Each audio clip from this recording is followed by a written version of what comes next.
الحمد لله نحمده ونستعينه ونستغفره ونعوذ بالله من شرور أنفسنا ومن سيئات أعمالنا من يهده الله فلا مضل له ومن يضلل فلا هادي له وأشهد أن لا إله إلا الله وحده لا شريك له وأشهد أن محمدا عبده ورسوله أما بعد فإن خير الحديث كتاب الله وخير الهدي هدي محمد صلى الله عليه وسلم وشر الأمور محدثاتها وكل محدثة بدعة وكل بدعة ضلالة وكل ضلالة في النار. أعوذ بالله السميع العليم من الشيطان الرجيم. بسم الله الرحمن الرحيم. يا أيها الذين آمنوا اتقوا الله حق تقاته ولا تموتن إلا وأنتم مسلمون. يا أيها الناس اتقوا ربكم الذي خلقكم من نفس واحدة وخلق منها زوجها وبث منهما رجالا كثيرا ونساء واتقوا الله الذي تساءلون به والأرحام إن الله كان عليكم رقيبا. يا أيها الذين آمنوا اتقوا الله وقولوا قولا سديدا يصلح لكم أعمالكم ويغفر لكم ذنوبكم ومن يطع الله ورسوله فقد فاز فوزا عظيما. وقال كل نفس ذائقة الموت وإنما توفون أجوركم يوم القيامة فمن زحزح عن النار وأدخل الجنة فقد فاز وما الحياة الدنيا إلا متاع الغرور. وقال النبي صلى الله عليه وسلم أكثروا ذكر هذه من اللذات یعنی الموت.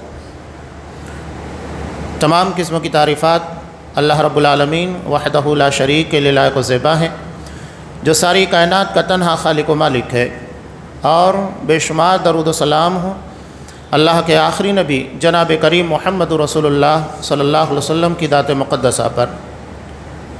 محترم حاضرین، عزیز ماں اور بہنوں،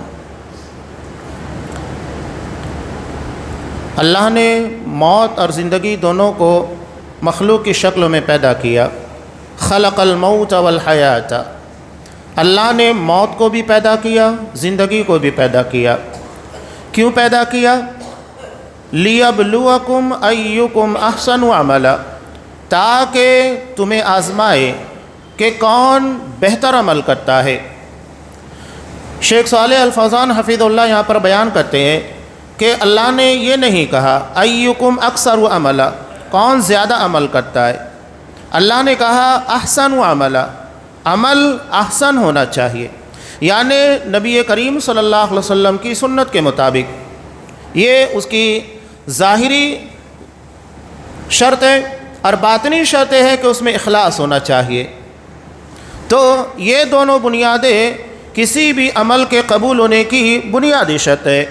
اب اللہ نے زندگی اور موت دونوں کے تعلق سے کہا، اللہ نے زندگی اور موت دونوں کو اس لیے پیدا کیا تاکہ آزمائے تم میں بہتر عمل والا کون ہے. اس لیے کہ موت کے بغیر تمہارے اجر کا بہتر صلہ نہیں دیا جا سکتا، چاہے وہ اچھا ہو یا برا ہو. اب یہ بات تو واضح ہو گئی، موت اور زندگی دونوں اللہ نے پیدا کی، دونوں مخلوق ہے. اللہ نے جتنی چیزیں پیدا کی وہ تمام چیزیں مخلوق کہلاتی ہے. اسی طرح اللہ نے موت اور زندگی کو بھی پیدا کیا. البتہ موت کو قیامت کے دن ذبح کر دیا جائے گا، یعنی موت کو موت دے دی جائے گی جب جنتی جنت میں اور جہنمی جہنم میں جائیں گے. اور موت کو ذبح کرنے کے بعد اہل جنت بے انتہا خوش ہوں گے کہ اب یہاں ہمیں کبھی موت آنے والی نہیں، یعنی جو نعمتیں مل گئی ہے وہ نعمتیں کبھی چھن جانے والی نہیں ہیں. اور وہی جہنمیوں کے لیے یہ انتہائی تکلیف دہ بات ہوگی کہ اب اس عذاب سے نجات کی کوئی شکل باقی نہیں رہ گئی، کہ اگر ہم یہ چاہیں کہ موت آ جائے تو موت بھی آنے والی نہیں، بلکہ جہنمی ایک مرتبہ جمع ہو کر، جیسا کہ سورہ زخرف میں اللہ نے ارشاد فرمایا، یہ جمع ہوں گے اور جمع ہونے کے بعد جو داروغہ جہنم مالک ہے اس کے پاس جا کر مطالبہ کریں گے، یا مالک لیقض علینا ربک، کہ اے مالک اپنے رب سے کہے کہ ہمیں موت دے دے، ہماری زندگی کا خاتمہ کر دیا جائے. حالانکہ ان کو پتہ ہے کہ موت کو ذبح کر دیا گیا ہے، اس کے بعد بھی مطالبہ کریں گے کہ اللہ سے کہے کہ ہمیں موت دے دے. یہ زندگی اتنی بدترین زندگی ہے کہ ایک لمحہ سکون کا، آرام کا، چین کا نہیں ہے. موت کا مطالبہ کریں گے لیکن موت آنے والی نہیں ہے. وہ کہے گا انکم ماکثون، تم کو ہمیشہ یہاں رہنا ہے. یہ نہ سوچو گے اس عذاب سے تمہیں کبھی چھٹکارا ملنے والا ہے. اب اسی چیز کو بندہ اگر سامنے رکھ لے، اس ضمن میں ایک بڑی پیاری بات کہ اگر ہم اپنے آپ کے تعلق سے ہر کوئی سوچے کہ اگر ہماری کل موت آنے والی ہے، یہ آدمی اپنے ذہن و دماغ میں بٹھا لے تو سوچیے ہماری زندگی کا آج کیا ہوگا، ہم کیا کیا کریں گے کہ کل ہمیں اس دنیا سے چلے جانا ہے تو کیا کیا کریں گے. انسان صدقہ کرنے کی کوشش کرے گا، انسان لوگوں سے اپنے معاملات کو سدھارنے کی کوشش کرے گا، انسان نیک اعمال میں جلدی کرے گا، جو کوتاہیاں جو غلطیاں ہو چکی ہے اس کے بارے میں فوری طور پر تلافی کی کوشش اور شکل نکالے گا. تو یہ سوچنا چاہیے. اور کس کی موت کب آ جائے کیا بھروسہ ہے؟ کیا ضروری ہے کہ بوڑھے ہی مرتے ہیں؟ وہ تو لازم ہے جرم ضعیفی کی سزا مرگ مفاجات. جو بوڑھا ہو چکا ہے اب تو موت کی کگار پر جا چکا، لیکن کیا بچہ، کیا جوان، کیا ادھیڑ عمر کے، یہ تمام کسی بھی وقت جا سکتے ہیں. کسی کو اپنی موت کا پتہ نہیں ہے کہ کب آنے والی ہے.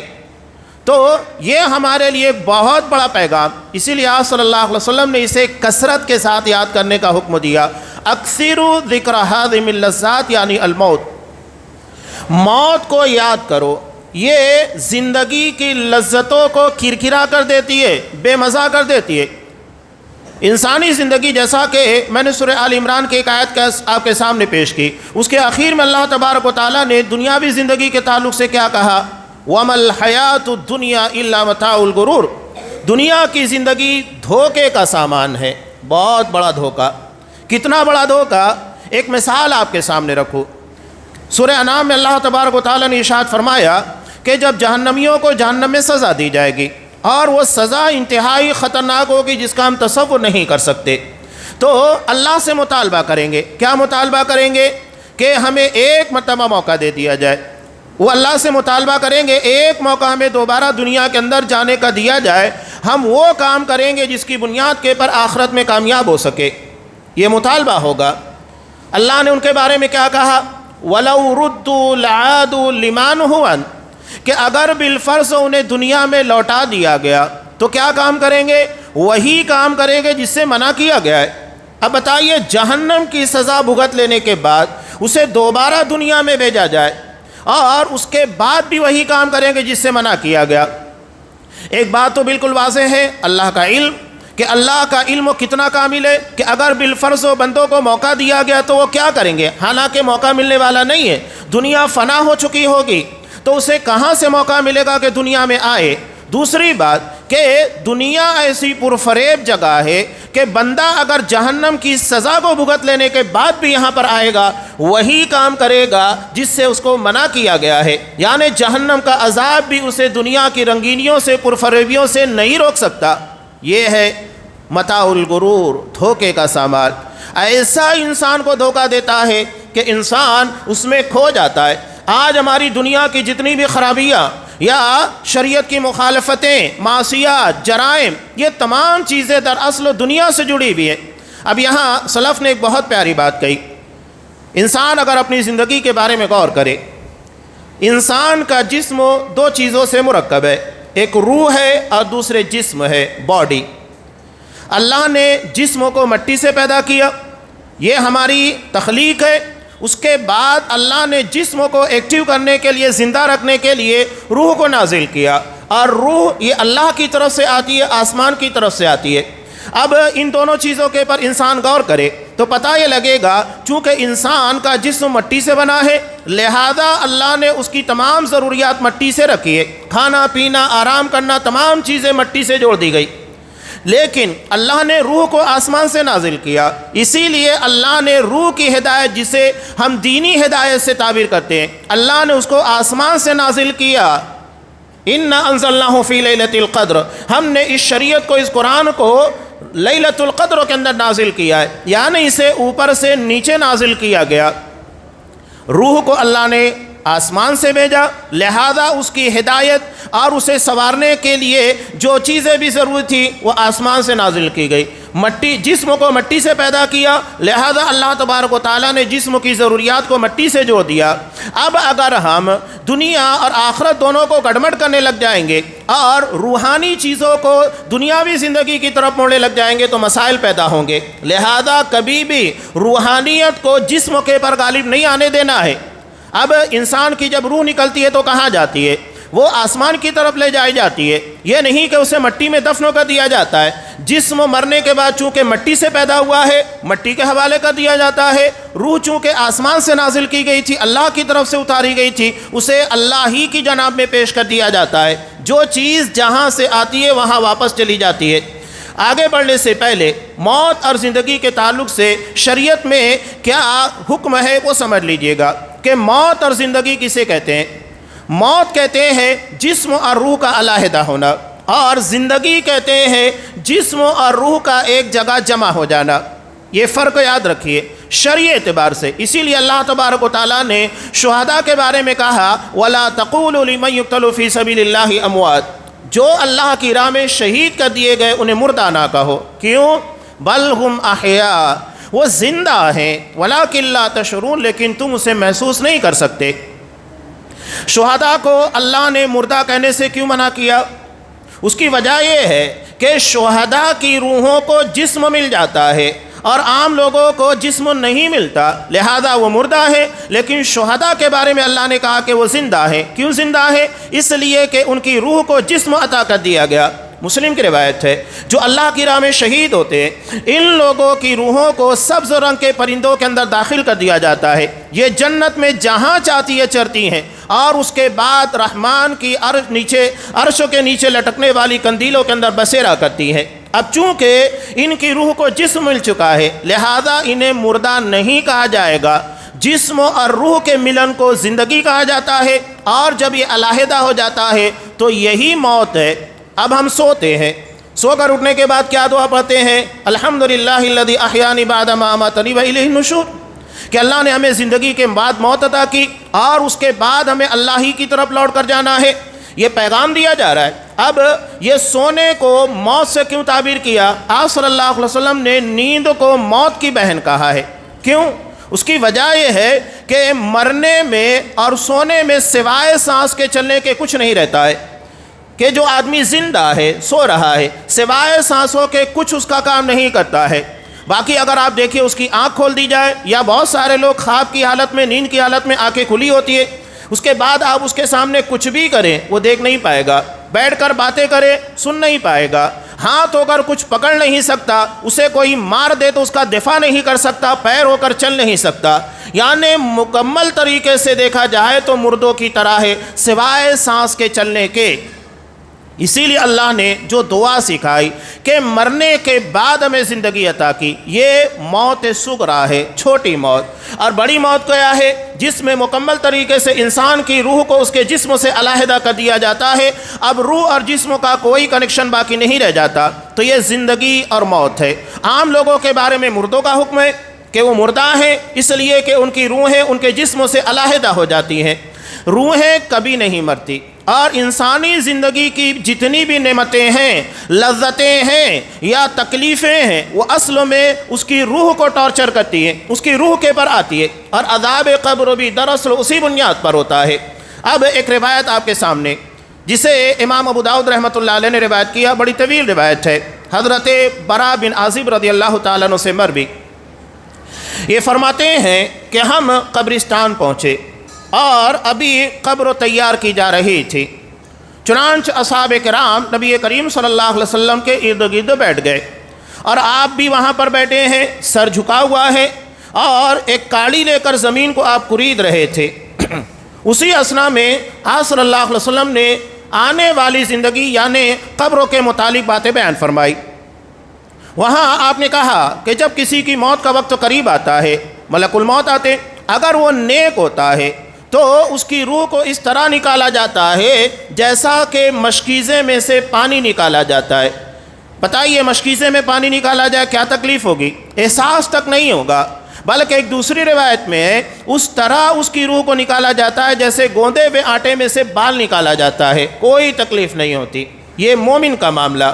اور اسے ملک الموت ایک ریشم کے ٹاٹ کے اندر، ایک ریشم کے کپڑے کے اندر لپیٹ کر رکھتے ہیں، انتہائی خوشبودار، اور اسے لے کر آسمان تک پہنچا جاتا ہے، اور وہاں جانے کے بعد آسمان کے دروازے اس کے لیے کھولے جاتے ہیں۔ جب اس کے بارے میں بتایا جاتا ہے کہ فلاں کی روح ہے، اس کے بعد اللہ کی جناب میں اس کو پیش کیا جاتا ہے، اور وہاں سے آرڈر دیا جاتا ہے کہ اسے علیین میں اعلیٰ ترین مقام میں لے جا کر رکھ دیا جائے۔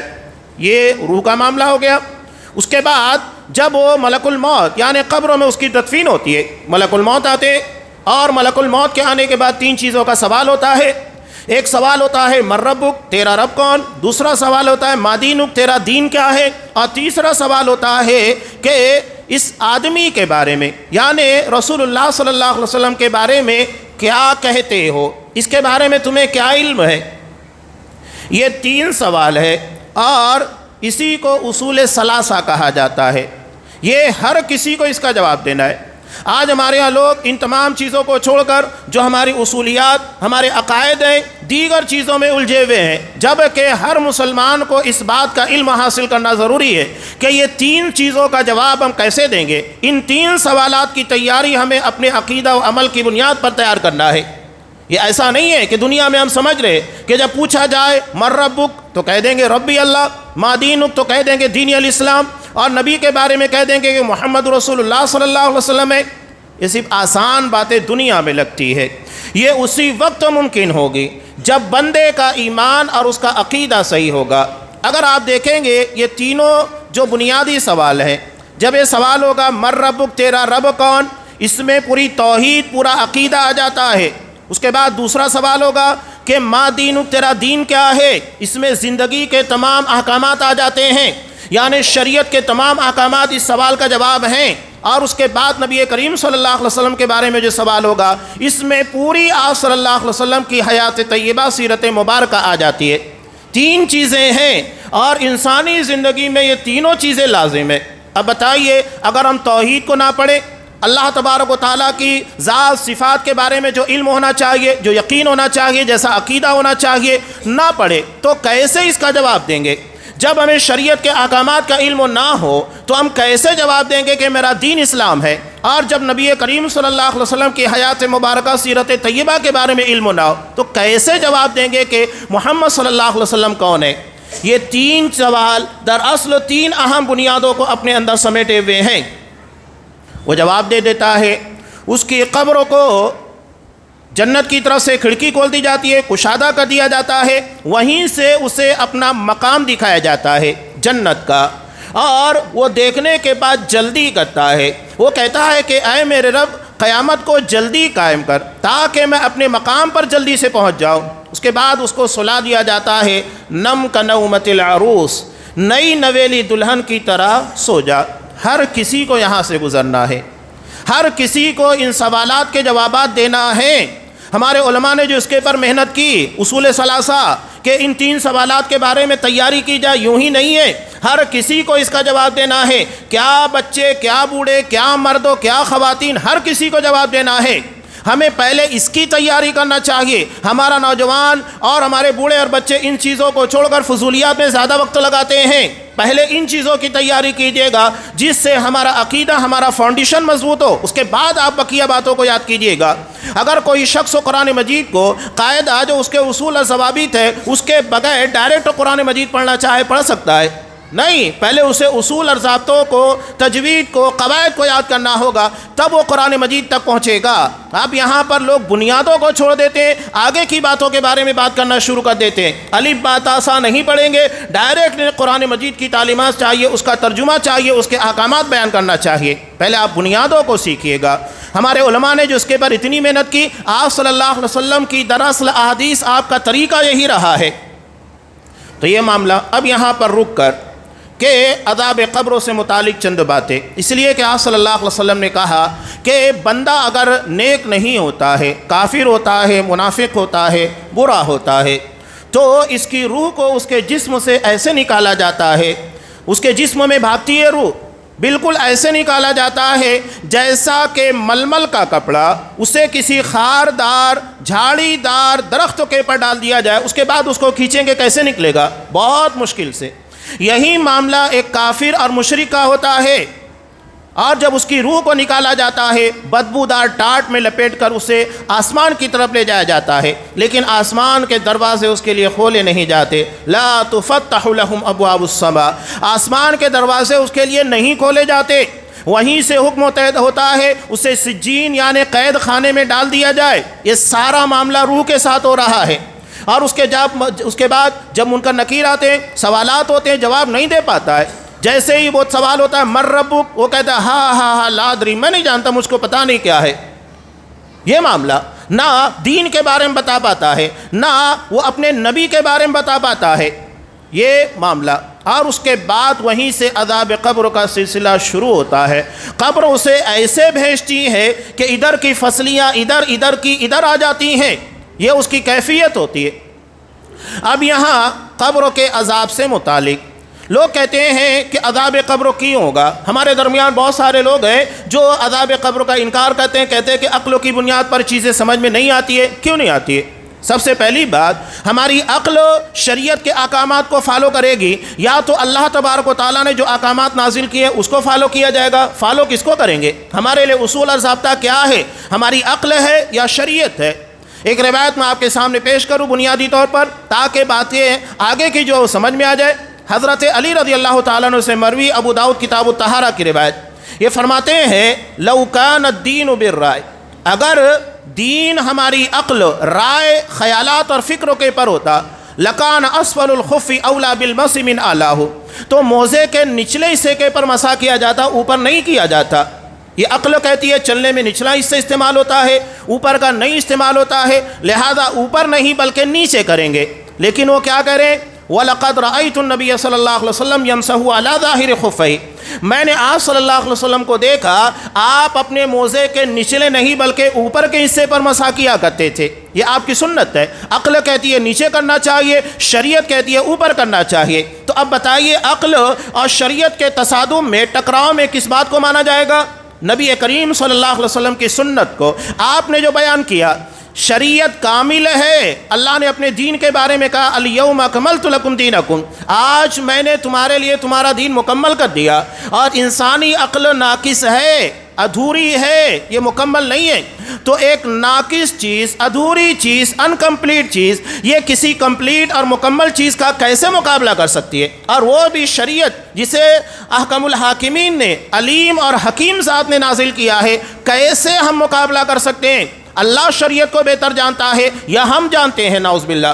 جو ہم اپنی زندگی کے آنے والے کل کے بارے میں نہیں جانتے، اپنی زندگی کا صحیح فیصلہ نہیں کر پاتے، ہم شریعت کے احکامات کے بارے میں کہیں گے نہیں یہ ہماری عقل میں نہیں آتی لہذا ہم اس کو نہیں مانتے۔ کس کی عقلوں کو مانیں گے؟ ایک کہے گا میری عقل میں آتی ہے، ایک کہتا ہے میری عقل میں نہیں آتی۔ یہاں تو عقل ٹکرا رہی ہے، شریعت کبھی نہیں ٹکراتی ہے۔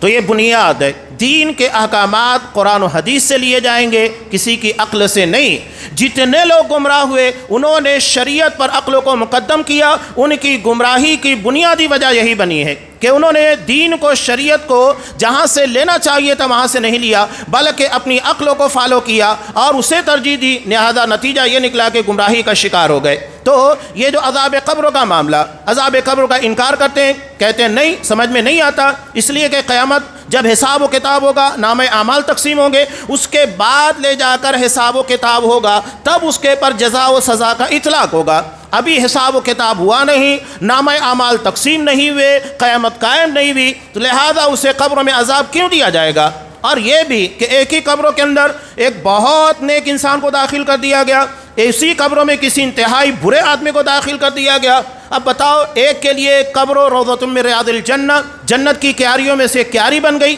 باغ بن گئی، اور دوسرے کے لیے عذاب کا ٹھکانہ بن گئی۔ یہ کیسے ممکن ہے؟ عقل کہہ رہی ہے۔ اور اللہ کیا کہہ رہا ہے؟ ان اللہ علی کل شیء قدیر، اللہ ہر چیز کے پر قدرت رکھتا ہے، وہ ہر چیز پر قدرت رکھتا ہے۔ دنیا میں ایک انسان، دو لوگ بازو بازو میں سوئے ہیں، ایک خواب دیکھتا ہے کہ میں باغات میں گھوم رہا ہوں یا کوئی لذیذ چیز استعمال کر رہا ہوں، اس کا مزہ لے رہا ہوں، اسی کے بازو میں سویا ہوا دیکھ رہا ہے کہ اس کو کوئی مار رہا ہے، پیٹ رہا ہے، اس کے اوپر کوئی سخت آفت آ گئی ہے، دونوں بازو میں سوئے۔ اب بتائیے دونوں کے ساتھ ایک ہی کیفیت ہو رہی ہے کہ نہیں؟ دراصل معاملہ جسم کا نہیں، روح کا ہے۔ سارے معاملات روح کے ساتھ منسلک ہے، جسموں کے ساتھ نہیں۔ باڈی تو کب کا ختم ہو جاتی ہے، کچھ ہی دنوں کے بعد یہ سڑ جل کر ختم ہو جاتی ہے، ہڈیوں کا ڈھانچہ بن جاتی ہے۔ اصل معاملہ روح کا ہے۔ اب انسان دیکھیے کہ خواب کی حالت میں اگر اسے کوئی نعمت ملے یا کوئی تکلیف پہنچے، حالانکہ اس کے جسم کے ساتھ کچھ نہیں ہوتا ہے، تمام چیزیں روح کے ساتھ ہوتی ہے، لیکن خواب سے بیدار ہونے کے بعد انسان کو اس چیز کا احساس ہوتا ہے کہ اگر اس نے کوئی ڈرانا خواب دیکھا، حالانکہ روح کے ساتھ معاملہ پیش آیا، لیکن اس کی باڈی کے پر، اس کے چہرے کے پر ڈر کے اثرات ہوتے ہیں۔ اور اگر اس نے خواب میں کوئی لذیذ چیز دیکھی یا اسے استعمال کیا یا کوئی اچھا منظر دیکھا، اچھا خواب دیکھا، تو جاگنے کے بعد گرچہ روح نے وہ تمام چیزوں کو جھیلا ہے، اس کی باڈی اور اس کے چہرے کے پر اس کے اثرات نمایاں ہوتے ہیں، خوشی کے آثار ہوتے ہیں۔ تو یہ روح اور جسم کا معاملہ ہے، اصل چیزیں روح کے ساتھ منسلک ہوتی ہیں۔ عذاب قبر برحق ہے، آپ صلی اللہ علیہ وسلم کی احادیث، بلکہ قرآن مجید میں سورہ انعام میں بھی اس چیز کا تذکرہ ہے۔ فرشتے جب روح کو نکالتے ہیں تو کیا کہتے ہیں؟ الیوم تجزون عذاب الہون، آج ہی تمہیں ذلت کا عذاب دیا جائے گا، آج ہی، قیامت نہیں، ابھی ہی۔ یہ تھوڑا سا معاملہ ہے، اللہ تو ہمیں دنیا میں اپنے کیے کرائی کی سزا دنیا میں بھی دیتا ہے۔ تو اگر یہ سوال آپ کرتے تو دنیا میں انسانوں کو تکالیف کیوں آتی ہے؟ قرآن خود کہتا ہے وَلَنُذِيقَنَّهُم مِّنَ الْعَذَابِ الْأَدْنَىٰ، کہ ہم تمہیں چھوٹے چھوٹے عذاب دنیا میں دیتے ہیں، جب قیامت کے دن ہی سارا حساب و کتاب ہے تو دنیا میں چھوٹی چھوٹی سزائیں یا طوفان، یہ حوادث کیوں آتے؟ یہ اللہ بہتر جانتا ہے کہ بندوں کے پر کیا کیفیت طاری کرنا ہے، بلکہ دنیا میں آنے والے عذاب، یہ آزمائشیں ہمارے گناہوں کے لیے کفارہ بنتی ہے، مکفرات الذنوب ہے، ہمارے گناہوں کا کفارہ بن جاتی ہے۔ انسان اگر ایک لمبی مدت بیماری کے اندر یا کسی تکلیف کے اندر رہا اور اس کے پر صبر کرتا رہا، اللہ سے نیکی کی امید کرتا رہا، تو یہ اس کے گناہوں کی بخشش کا ذریعہ ہے۔ اور اگر اس کے گناہ نہیں ہیں تو یہ اس کے لیے رفع درجات ہے، اللہ اس کے مقام کو بلند کرتا ہے۔ دونوں چیزیں اللہ بہتر جانتا ہے کہ بندے کے حق میں کیا بہتر ہونا چاہیے، اس کے گناہوں کو بخشنا ہے یا اس کے درجات کو بلند کرنا ہے، اللہ بہتر جانتا ہے۔ تو عذاب قبر برحق ہے۔ بخاری کی روایت ہے، آپ صلی اللہ علیہ وسلم کا گزر قبر والوں کے پاس سے ہوا، دو قبر، کہا کہ ان دونوں کو عذاب دیا جا رہا ہے، بالکل واضح روایت، دونوں کو عذاب ہو رہا ہے۔ اس کے بعد آپ صلی اللہ علیہ وسلم نے ایک ہری سبز ٹہنی منگائی اور اس کے پر رکھ دی، کہا کہ جب تک یہ اس کے پر رہے گی ان کے عذاب میں تخفیف ہوگی، عذاب کم ختم نہیں ہوگا، عذاب میں تخفیف ہوگی، کمی ہوگی۔ اب یہ بات تو اللہ کے رسول کو بتائی گئی، آپ نے تمام قبر والوں کے بارے میں نہیں کہا، دو قبروں والے بارے میں کہا جہاں پر آپ کو بتایا گیا تھا۔ اب اگر کوئی آج دعویٰ کرے تو اس کے پاس ثبوت ہونا چاہیے کہ ہاں اس قبر میں عذاب ہو رہا ہے، تو اس کا ثبوت آپ بتائیے کہ آپ کو کیسے پتہ لگا؟ آپ صلی اللہ علیہ وسلم کو تو اللہ نے بتایا وحی کے ذریعے، آپ کو کس نے بتایا؟ کوئی آج یہ دعویٰ کرتا ہے غلط ہے، وہ آپ صلی اللہ علیہ وسلم کی خصوصیات تھی۔ آج کے ٹائم میں اگر کوئی دعویٰ کرتا ہے کہ ہاں فلاں قبروں میں عذاب ہو رہا ہے، نہیں ہو رہا ہے، تو یہ دعویٰ ہی فضول ہے، اس لیے کہ اس کے پاس وحی کا کوئی ذریعہ نہیں، نبی کے جانے کے بعد وحی کا سلسلہ منقطع ہو چکا ہے۔ تو آپ نے اس کے بارے میں کیا۔ اب دونوں کی غلطی کیا تھی، کیا جرم تھا؟ آپ صلی اللہ علیہ وسلم نے بیان کیا، لوگ اسے ہلکا سمجھ رہے تھے اور ہلکا سمجھا جاتا ہے۔ اب یہاں ایک بات بالکل واضح ہے کہ کسی گناہ کو بندہ ہلکا سمجھ لے تو ایسا نہیں ہے کہ اس کی بنیاد کے پر عذاب ہلکا ہو جائے گا، سزا ہلکی ہو جائے گی، نہیں۔ آج تو بہت سارے لوگ کفر اور شرک کو ہلکا سمجھتے، قبروں کے پر جا کر دیکھیے زندہ ایسے لوگوں کے سامنے جو اپنے آپ کو پیر اور ولی ہونے کا دعویٰ کرتے جو حقیقت میں ہے ہی نہیں۔ ولی وہی ہوتا ہے جو توحید والا ہوتا ہے۔ قرآن مجید نے ولی ہونے کی دو شرطیں بیان کی، الذین آمنوا وکانوا یتقون، جو ایمان اور تقوی والے ہیں۔ ایمان یعنی عقیدہ توحید، تقوی یعنی عمل کا صحیح ہونا۔ اب جب یہ چیزیں نہیں ہیں تو کہاں سے ولی بنیں گے؟ ہر وہ بندہ اللہ کا ولی ہے جس کا عقیدہ صحیح ہے۔ ولایت کے مقام کے پر چھوٹے بڑے ہیں، ولایت کے مقام میں کمی بیشی ہو سکتی ہے، لیکن ولی وہی ہوگا جو عقیدہ توحید کے پر ہوگا، جس کا عمل در اصل نبی کی سنت کے مطابق ہوگا۔ ایمان اور تقوی یہ ولایت کی بنیادی شرطیں ہیں۔ تو بہرحال ان کے سامنے جا کر سجدہ ریز ہوتے ہیں. ویڈیوز آپ دیکھیں, مزاروں کے پر جا کر دیکھیے, اسے ہلکا سمجھتے ہیں, بلکہ وہ اسے نیکی کا ذریعہ سمجھتے ہیں, یہ اللہ کی جناب میں ہمیں قریب کرنے والے, حالانکہ وہ نیکی نہیں ہے. تو ہماری سمجھ کی بنیاد کے پر کوئی عمل نیکی نہیں بن سکتا, کوئی عمل ہلکا نہیں ہو سکتا, کوئی جرم اللہ کی جناب میں ہمیں عذاب سے نہیں بچا سکتا. ان دونوں نے ہلکا سمجھ لیا. کیا غلطی تھی؟ بظاہر ہم کو بھی وہی لگتا ہے نا, غیبت کرنا, یمشی بن نمیمہ, چغل خوری کرنا. اور اس کے بعد دوسری وجہ آپ صلی اللہ علیہ وسلم نے بیان کی, لا یستتر من البول, کہ وہ پیشاب کے وقت تو پیشاب کے چھینٹوں سے یا پیشاب کے وقت تو پردہ پوشی سے نہیں بچتا تھا. بتائیے آج یہ چیزیں بالکل عام ہیں. کسی شخص کے بارے میں کچھ باتیں کہنا, ایک بات میں اکثر کہا کرتا ہوں, اور اس بات کی تصدیق میں نے خود شیخ ارشد مختار سے بھی کی تھی. انہوں نے سعودی عرب کے دورے کے وقت تو بتایا کہ ایک شیخ کے پاس آ کر ایک بندہ آیا اور کسی کے بارے میں کچھ کہنے لگا کہ فلاں شخص ایسا ہے, جیسا کہ ہمارے ہاں کسی کا قرب حاصل کرنے کے لیے چغل خوری ہے, چاپلوسی ہے, جھوٹ ہے, ساری چیزیں بالکل عام ہو چکی ہے. لوگ سمجھتے ہیں کہ کسی کا قرب حاصل کرنا ہے تو سر اللہ کا قرب حاصل کرنا ہے تو نیکی اور تقوی ہے, اور بندوں کا قرب حاصل کرنا ہے تو چغل خوری, جھوٹ, کسی کے بارے میں چگلی وغیرہ. یہ ہے عجیب و غریب معاملات ہے. بندوں تک پہنچنے کا معاملہ الگ ہے, اللہ تک پہنچنے کا جدا ہے. تو جیسے ہی انہوں نے کہنا شروع کیا, کہا کہ رکیے, موبائل نکالا, نمبر ڈائل کیا, ہاں یہ فلاں شخص آپ کے بارے میں کچھ باتیں کہہ رہے ہیں, آپ سنیے گا, دیکھیے کیا شکایت ہے. خاموش ہو گئے. کہا کہ آپ ان کی اصلاح چاہتے ہیں نا تو ان کو کہیے, مجھ کو کیوں کہہ رہے, میرا دل کیوں میلا کر رہے ہیں. یہ عمل آج اگر ہم اختیار کر لیں تو ہمارے سماج اور معاشرے سے یہ ساری حرکتیں ختم ہو جائے گی. ہم کہتے ہیں نا لوبی گاؤں میں لباڑ بھوکا نہیں مرتا, ہم نے لباڑ کو موقع دیا تبھی وہ زندہ ہے. کیوں موقع دیتے ہیں ایسے لباڑ لوگوں کو جو کسی کے بارے میں آ کر غیبتیں کرے, چگلیاں کرے. اور حیرت ہوگی, حضرت امام محمد بن عبد الوہاب رحمۃ اللہ علیہ نے اسی روایت کو کہاں بیان کیا ہے؟ جادو کے باب میں. یہ ہمارے علماء کی ذہانت ہے. حیرت کریں گے, چغل خوری کی روایت کو جادو کے باب میں بیان کیا ہے. کیوں بیان کیا ہے؟ آپ پڑھیے کتاب توحید تو حیرت ہوگی. اس کتاب کو وہاں لائے ہیں جہاں پر سحر جادو کا باب قائم کیا ہے. کیوں قائم کیا ہے؟ دراصل جادو کا مقصد کیا ہوتا ہے؟ تفریق بین الناس, لوگوں کے درمیان جدائی ڈالنا, نفرت پیدا کرنا. اور چغل خوری کا مقصد کیا ہوتا ہے؟ اس کا مقصد بھی ہوتا ہے کسی کے تعلق سے آپ کا ذہن خراب کرنا, آپ کے اس کے تعلقات خراب کرنا. یہ مقصد ہے کہ یہ جادو کا بھی مقصد وہی ہے, تفریق بین الناس, لوگوں کے درمیان جدائی, تعصب, نفرتیں پیدا کرنا. چغل خوری کا مقصد بھی وہی ہے کہ لوگوں کے درمیان جدائی ڈالنا اور تعلقات کو خراب کرنا, کسی کے تعلق سے ذہن کو بگاڑ دینا.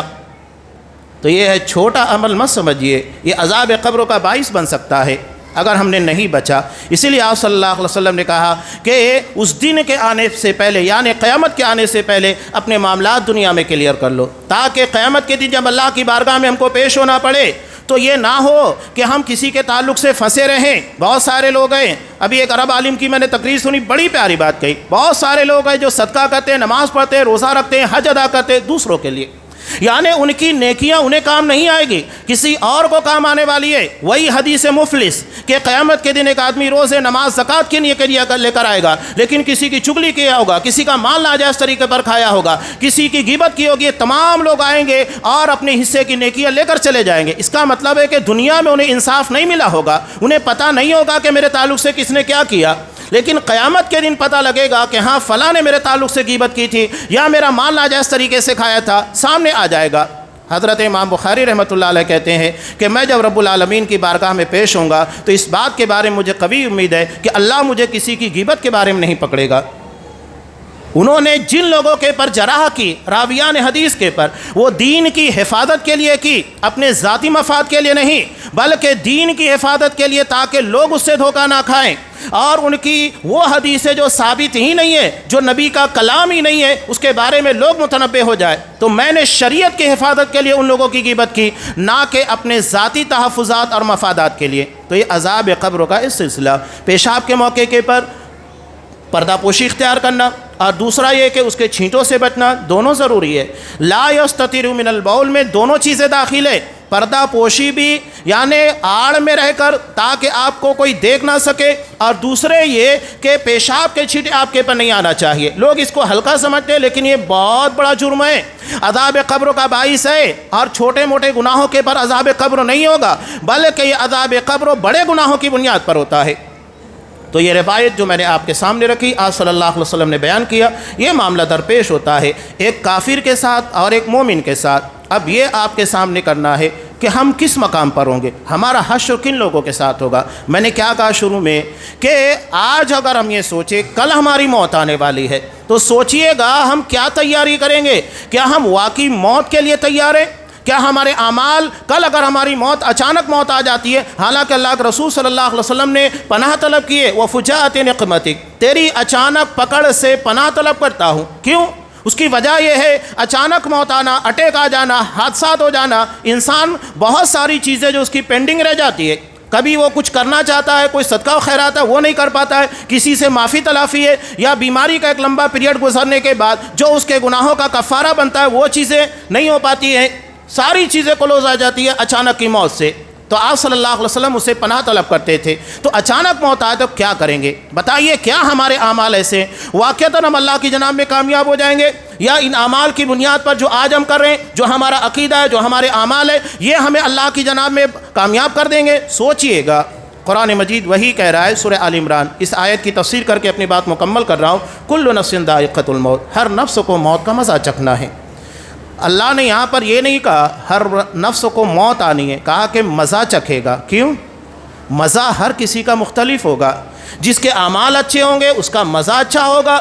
بلکہ صحابہ دیکھیے موت کی تلاش کرتے تھے، موت کے پیچھے بھاگتے تھے، کبھی موت ان کے پیچھے نہیں آئی۔ حضرت عمیر بن حمام رضی اللہ تعالیٰ عنہ جنگ احد کے موقع پر جب جنت کی خوشبو کو پایا کہ مجھے احد کے پار سے جنت کی خوشبو آ رہی ہے، چند کھجوریں کھا رہے تھے، چھوڑ دیا، کہا کہ رب کی ملاقات میں یہ کھجوریں حائل ہو جائیں، مجھے گوارا نہیں ہے اتنا وقت۔ آج ہم تو چاہیں گے ہم کو موت اگر آ رہی ہے وقت مل جائے، مہلت مل جائے، لولا اخرتنی الی اجل قریب، کاش ہمیں کچھ وقتوں کے لیے مہلت دی جاتی تو کیا کرتے؟ فاصدق واکن من الصالحین، میں صدقہ کرتا، نیک لوگوں میں شامل ہو جاتا۔ یہ ہے معاملہ، لیکن یہاں وہ مہلت نہیں ہوگی۔ سوچئے نا کہ اس موت پر جو آ رہے، تو اللہ نے کیا کہا؟ ہر نفس کو موت کا مزہ چکھنا ہے، جو جیسا عمل کرے گا موت ویسی ہوگی، وہ خوش نصیبی والی ہوگی یا بد نصیبی والی ہوگی، یہ مزہ ہوگا موت کا۔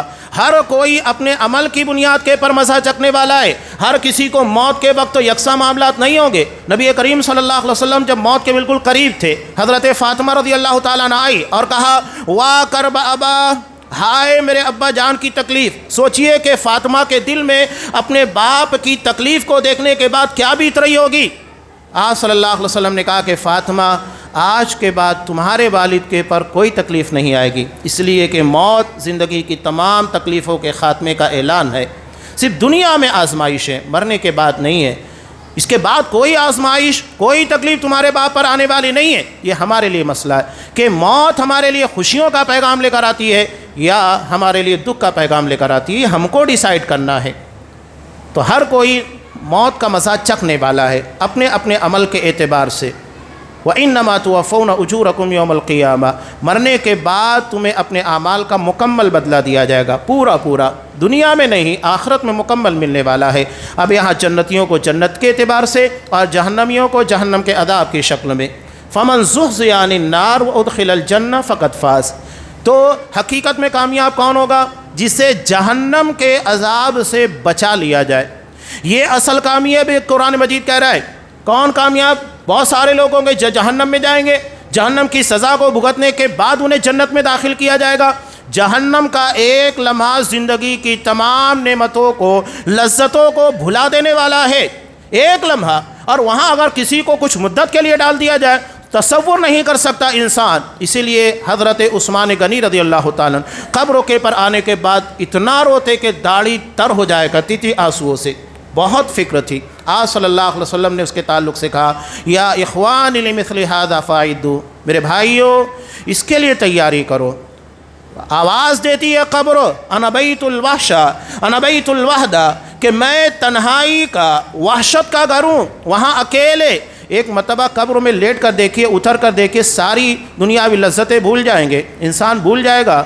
اور اگر قبر کو کھڑا کر دیا جائے تو ایسا لگے گا کہ ایک دروازہ ہے جہاں سے انسان دنیا سے نکل کر آخرت کے لیے روانہ ہوتا ہے، اس دروازے کے پر ہم اسے رخصت کرتے ہیں، اب وہاں سے وہ سفر آخرت کے لیے روانہ ہوا ہے۔ اسی لیے آپ نے کہا قبروں کی زیارت کرو، کیوں؟ دلوں کو نرم کرتی ہے۔ آج دلوں کے اندر سختیاں اتنی زیادہ ہو چکی ہیں دنیا کی نعمتوں کے اندر پڑھ کر کہ انسان اپنی آخرت، اپنی موت کو بلا بیٹھا ہے، جبکہ آپ نے کہا کہ اکثروا ذکر ہادم اللذات، کثرت کے ساتھ موت جو لذتوں کو کرکرا کر دیتی ہے اسے یاد کرنا چاہیے۔ کل میری موت آئے یا اچانک آ جائے تو میں کیسے اللہ کی بارگاہ میں پیش ہوں گا، ہر کسی کو اس کی کوشش کرنا ہے۔ تو قرآن کہہ رہا ہے حقیقت میں کامیاب کون ہوگا؟ جو جہنم کے عذاب سے بچا لیا جائے اور جنت میں داخل کیا جائے، وہ حقیقی کامیابی ہے۔ اس لیے قرآن نے کہا یہ حقیقی کامیابی ہے، یہی فوز عظیم ہے، حقیقی کامیابی۔ اور دنیا تو دھوکے کا سامان ہے۔ اللہ تبارک و تعالیٰ سے دعا ہے کہ ہمیں اپنی موت کی جیسی تیاری ہونا چاہیے ویسی تیاری کی توفیق دے، موت ہمارے لیے خوشیوں کا پیغام لائے، ایسے ہمیں اعمال کی توفیق دے، اور ہر وہ چیز جو مرنے کے بعد ہمارے لیے باعث حسرت، عذاب قبر یا قیامت کے دن کی رسوائی کا باعث بن سکتی ہے، پروردگار ہمیں ان چیزوں سے محفوظ رکھے جو دنیا سے جا چکے ہیں، ہمارے بھائی بہنیں، اللہ تبارک و تعالیٰ ان کی مغفرت فرمائے، اور ہمیں اپنے نیک صالح بزرگ و اسلاف کے طور طریقے پر چل کر آخرت کی ایسی تیاری کی توفیق دے جو ہمیں آخرت میں ان لوگوں میں شامل کر سکے جو جہنم سے بچ کر اللہ کی جنت تک جانے والے۔ آمین۔ بارک اللہ لنا ولکم فی القرآن العظیم ونفعنی وإیاکم بالآیات والذکر الحکیم، انہ تعالی جواد کریم ملک رؤوف رحیم۔